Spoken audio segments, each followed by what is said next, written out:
Welcome to the Snazzy Sage podcast. I'm Dr. Kerry, your host and coach. Each week, I chat with remarkable guests who are thriving in their next chapter with confidence, purpose, and style. Because the next chapter isn't about age, it's all about attitude. Let's dive in. Today, I'm thrilled to be joined by Len Mattiace, who's with us from the iconic TPC Sawgrass Clubhouse in Point Vedra Beach, Florida. Len is a two-time PGA Tour winner who has played more than 500 PGA Tour events, finished runner-up at the Masters, and was part of the NCAA National Championship team at Wake Forest during his freshman year. Len is also deeply committed to his hometown of Jacksonville, where he leads a Stop the Bullying campaign for middle school students and has raised over $600,000 to support youth programs through the First Tee of North Florida. His dedication to both the game of golf and helping the next generation is truly inspiring. Len, with such an incredible journey both on and off the course, I'd love to start at the beginning. Can you tell us a little bit about yourself, where you grew up, your time in college, and how your career began? Sure. Thanks, Dr. Kerry. It's great to be with you. Originally, I grew up in Long Island, New York. When I was 14, ninth grade, my parents decided to move to Jacksonville, Florida. So I've dedicated my life to family, golf, and charity. It's stuck with me my whole life, and it's very worthwhile and thrilling to do. Well, and you give so much back to the community, and it's such an inspiring story. And you've spent so much of your life competing at the highest level. Now, I am trying to learn golf, and I really feel that my golf game is equivalent to bowling. If I hit 50 balls and I get one with air, but I sit at the driving range and I watch people play, and at your level, it's amazing. What's it really like being a professional golfer on the PGA Tour? Well, it's usually when people turn pro, they love the game so much that they feel like they want to keep doing it and they're good enough to be able to make money at it. So as a pro, I mean, it's a great feeling to be able to do what I love and to compete doing it. And I love the competition aspect too. Even if I go back to college before being pro, I was third team All-American 2 different times. And my team at Wake Forest won an NCAA championship, which to this day, with 500 PGA Tour events being played, I think that was probably like my top 3 most thrilling accomplishments in golf, just because it was a team win. But as a professional, being an individual, it's great. I played probably 10 years competitively against Tiger Woods, and to go head to head, the same group, it's thrilling. And not only Tiger, but all the guys that are in the top 50 in the world rankings. We're kind of the best of the best at the highest level. So I was doing what I loved, getting paid to do it, and fulfilling a dream ever since I was a little kid. That's amazing. There are so many iconic golf courses. What are some of your favorite? I would say golf course wise, I would say here in the United States, Pebble Beach is really just an outstanding place for the beauty and the competition sake. And here in Florida, the TPC Sawgrass, this is my home. I think it's one of my top 5 of all time. Internationally, I would say over in Scotland, there's so many great courses, but the oldest course, St. Andrews, is probably the most famous. I've played it a few times, and there's nothing like it. And it was great. I actually played there one round with my dad, which was a fabulous experience. Oh, wow. I would say those 3 would kind of be the standouts overall. I grew up in New York, so there's a lot of great golf courses in that Northeast area. And I would say probably 2 that come to mind are right outside New York City, Wingfoot and Westchester Country Club. Just beautiful golf courses that are, not only great looking, but really demanding. They've held the biggest tournaments on those courses as well. Oh, that's terrific. Well, I'm also originally from New York and Rochester, and we have a lot of folks listening from the Rochester area.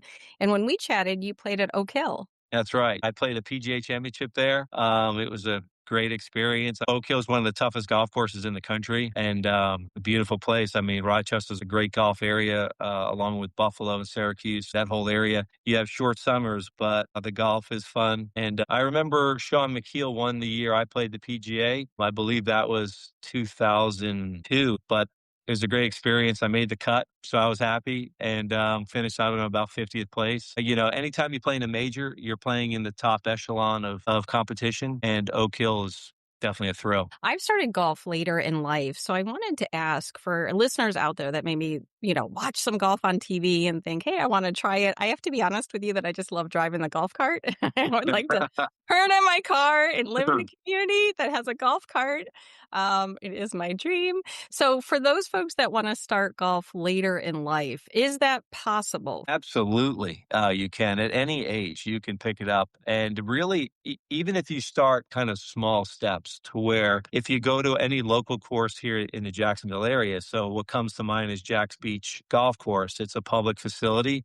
You could take even like the smallest club, which is a putter, and one ball, and you can go to the putting green and you can putt around and kind of, like just watch other people. And that's probably the simplest form of playing golf is starting with the putting. And then, as you mentioned, people going to the driving range and knocking the balls out.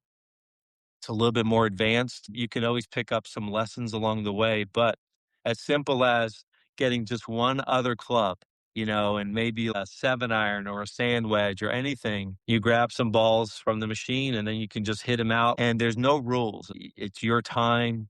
You can take your time. You can hit little shots. You can hit big shots. And then eventually, when you get comfortable, you can go out and play 9 holes. And again, you can take a cart, which is always fun to do, or you can walk, a lot of people put their golf bag on a pull cart. So you're getting great exercise and you're playing golf. You're out getting some vitamin D and all the good benefits that golf brings. You can play it as long as you're living. It's a great game that way. And it's, as you mentioned, it's a great way to be outside, a great way to get exercise, a great way to socialize. I think as we get older, we're home, especially folks that are retired. You're not in the workforce anymore, so you're not meeting people. And golf is such a social game. It's a great game. It's a great game to play with friends. And even if some of the benefits are like if you show up to play 9 holes or 18 holes and you don't have your friends with you, you might get paired with random people and they instantly become new friends because everybody has that common theme of playing the game that they enjoy. So you might meet new friends along the way, which is a pretty nice benefit, of the other things of being outside, getting the exercise. I think golf is very good for the mental space to kind of release a lot of the stresses and pressure. There's a lot of benefits for it. And I think what people say it's good for the soul, it definitely is. Oh, I agree with you. There's many days I go over to a driving range at 4:30 or 5 after work and take out my frustration. Right. There you go. Yeah. Which is great. And I've played some par threes, which are great for beginners. It's not too difficult. But I have to ask for others that are listening that are maybe beginners with the woods or the drivers. I'm trying to get some distance and it's horrible. Do you have one tip to give people to get their golf swing to be a little better? And I'm not even talking about straight. I just want air. It's tricky. I would say, well, there's a couple things happening because, a lot of people would talk about the technical aspect of, how the club goes back and then how the body works as well. And it's all happening in about 1 second. So that's the technical side. But then when you're talking about distance and just trying to hit it far, just as simple as no thought, random, and just take the club back as far as you can and swing as fast as you can. That's going to give your best chance for distance. And not many people practice speed. An example, if you're at the range and you hit a few golf balls and you feel like you're really warmed up, you could just kind of, without a ball, take 5 swings as fast as you can. Hmm. As fast as you can. So just rip. So there's no thought going on. It's just reactionary and as speedy as you can. Then put the ball and mimic that same speed. You'll probably do pretty good. And you'll increase the speed as well. Not many people practice speed, but it's definitely one of the big elements of golf. Oh, that's great. Well, thank you. I'm going to try that next weekend when I get out to the driving range. And you've taken your love for golf and shared it with the next generation. I want to transition and talk about your foundation, the Len Mattiace Foundation, and your partnership with the First Tee Foundation. Can you tell us a little bit more about that? The First Tee is a great foundation organization for kids to not only develop golf skills, but they develop lifestyle skills as well. So it's a bigger program than an after school program. Kids after school will go to a golf course where they have classrooms, a learning center. The First Tee of North Florida is in 7 counties And that covers over 100,000 kids in our area. So we have the biggest first tee of the United States. And around 2000, I thought this was going to be a great program for me to generate events and fundraise for our first tee to kind of grow the game initiative, raise money for kids programs. And it was a nice match for me being on the PGA Tour. So in 2000, I started my foundation doing that. And originally, we were doing one event a year. So it was a big fundraiser. We'd raise anywhere from $50 to $100,000 and donate all of that to the first tee. And over the years, we've broken that down into almost monthly events that we do for the first tee. So smaller in size, but consistent in our process with my Len Mattiace Foundation of what we're doing for the first tee. So a typical event that we would do now is a 9-hole event that invites people like you, like adults that want to play golf or community golf members. So 3 community adults, and we would bring in one first tee junior to play a foursome for 9 holes. So the adults get to see a first tee kid, and the kids get to meet incredible community people where friendships and mentorships might occur. We've done that 30 times now over the last couple years, and not only developing those connections and awareness for the first tee, but we've also raised over $70,000 doing it. That's wonderful. And you're the father to 2 young women, and you give back to kids continuing even though you have adult children, and you're very focused on Stop the Bullying campaign. Can you share a little bit more information about that? Yeah, sure. So this is our second pillar of the Len Mattiace Foundation. We have the first tee of North Florida that we do awareness and raise money for and do events for. And this other pillar that is a Stop the Bullying campaign has nothing to do with golf. We focus on middle school kids here in Duval County, Clay County, and St. Johns County. So we have 100% support of each of the county superintendents. So that is great. So we like the Len Mattiace Foundation and what we represent. Um, my daughter was heavily bullied in the 6th and 7th grade, and then again in 8th and 9th grade, so much to where I decided to take her out of school after 9th grade. So she was homeschooled, but it was a heavy bullying period for her. And it was really serious. Now she's 24, living her best years. The homeschool was a benefit to take her kind of out of the situation that the school was actually doing nothing about. So every couple weeks I would go in to see what was going on, what my daughter was relaying to me, and the school was doing nothing about it. So homeschool a couple years, she graduated, she prospered, she got in better environments. I was able to travel with her to tournaments and other trips as well. So that was a win because we had more time. And then she went to school up in the Northeast, graduated in 4 years. So she's doing great now and happy and living her best years. So I waited after about 6 months of taking her out of school. I was talking to a lot of community people about what was happening and that I just couldn't believe the school wasn't doing what I felt like the minimum that they should be doing. So a lot of people had similar stories about their kids, their neighbors' kids, or themselves being bullied. And it was kind of an unfamiliar world really for me to kind of to talk about it with other people, to open up, and for them to open up back to me.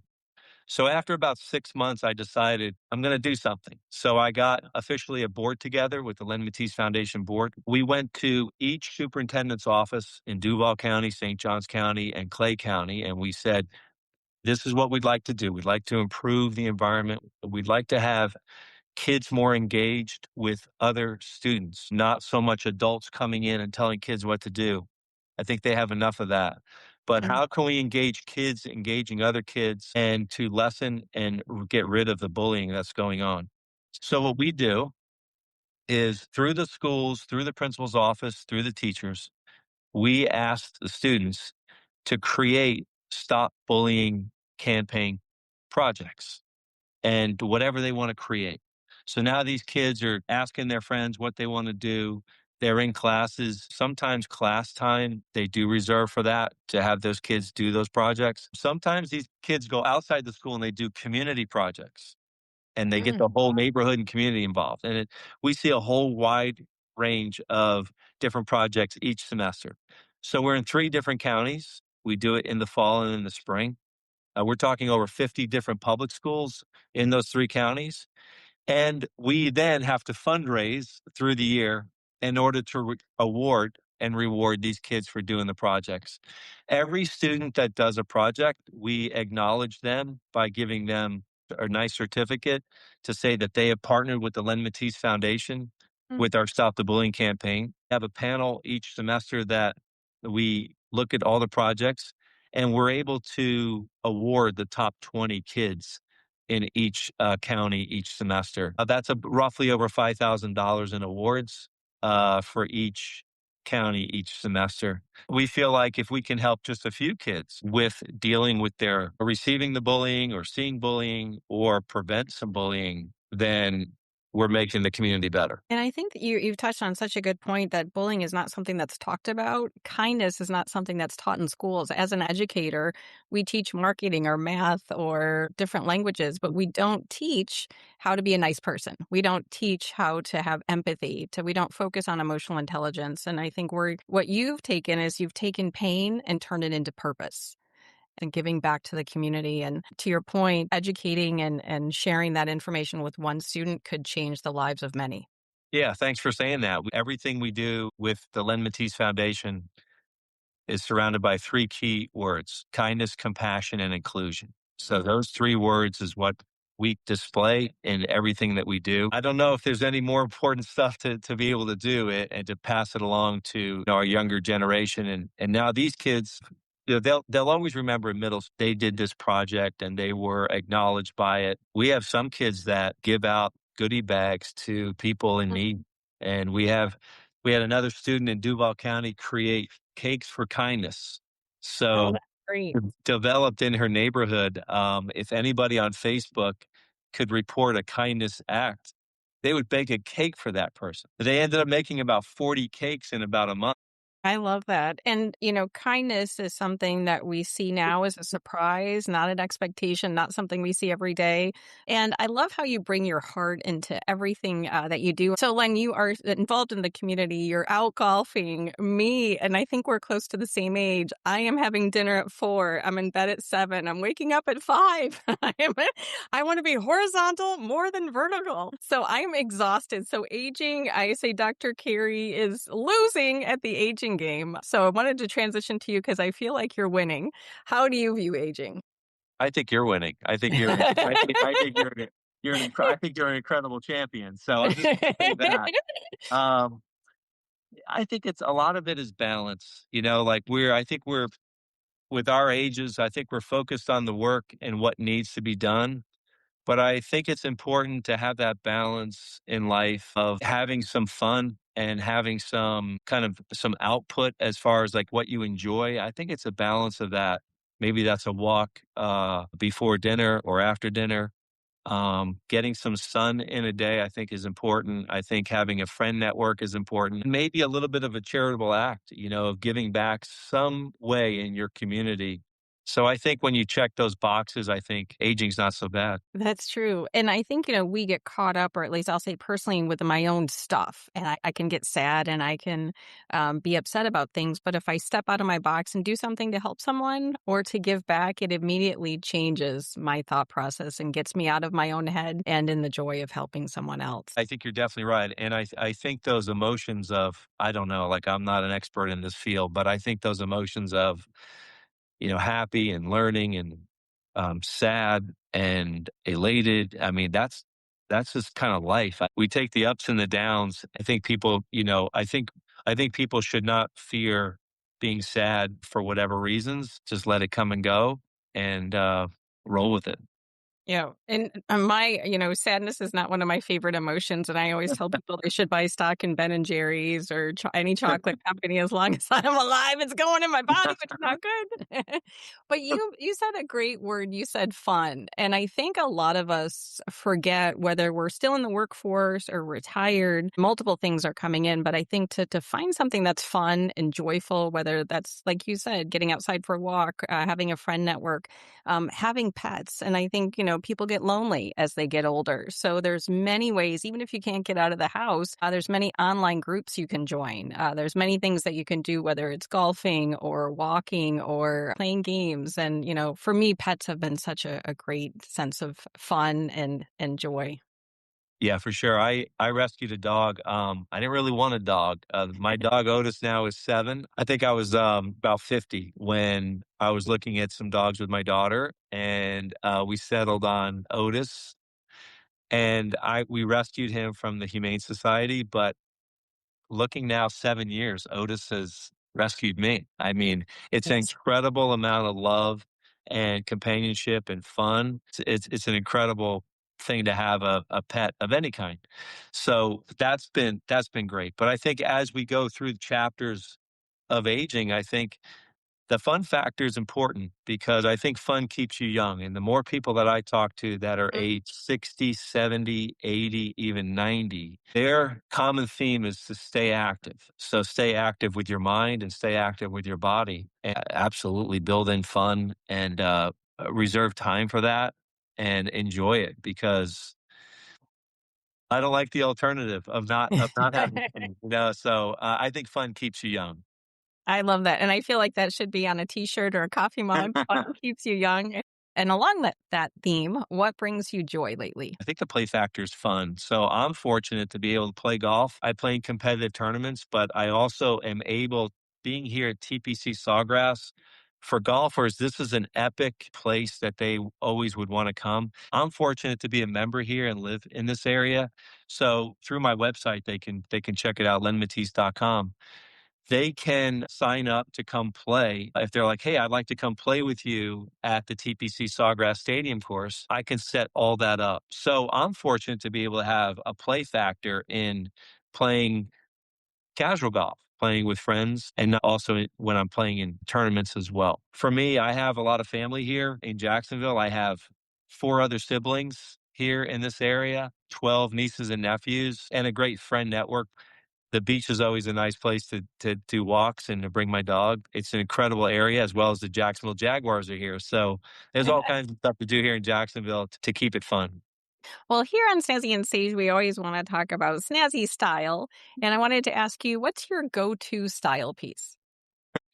Well, I obviously have a lot of golf clothing, but I like I like long sleeve shirts when I go out because it kind of fits. Like I feel like it is a little bit more stylish than short sleeve shirts, and occasional jacket I'll throw on, depending if it's like a casual jacket or a business coat.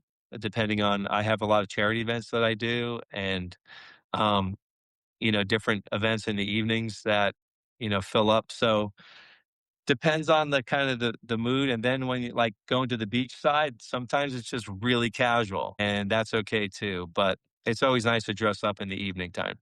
It is. Well, with everything that you do and everything that you've accomplished, Len, what's next for you? Well, I'll continue, playing competitive golf on the Champions Tour. I get in some of those events based on priority ranking of that tour, and, I stay busy with kind of like my corporate golf here at TPC Sawgrass. The foundation is really busy. Well, Len, thank you so much for joining me today and sharing not just your golf journey, but the heart behind everything that you do. Your dedication to young people, your leadership in the Jacksonville community, and the way you continue to pursue excellence at every stage of your life is truly inspiring. It's been an absolute honor having you on the Snazzy and Sage podcast. Thank you, Dr. Kerry. Enjoyed it. Thank you for tuning in to Snazzy and Sage. If you loved today's episode, please subscribe, leave a review, and share it with a friend. Want to elevate your style and confidence? Visit snazzyandsage.com to explore individual and group coaching that helps you look and feel your best from the inside out. Until next time, stay snazzy.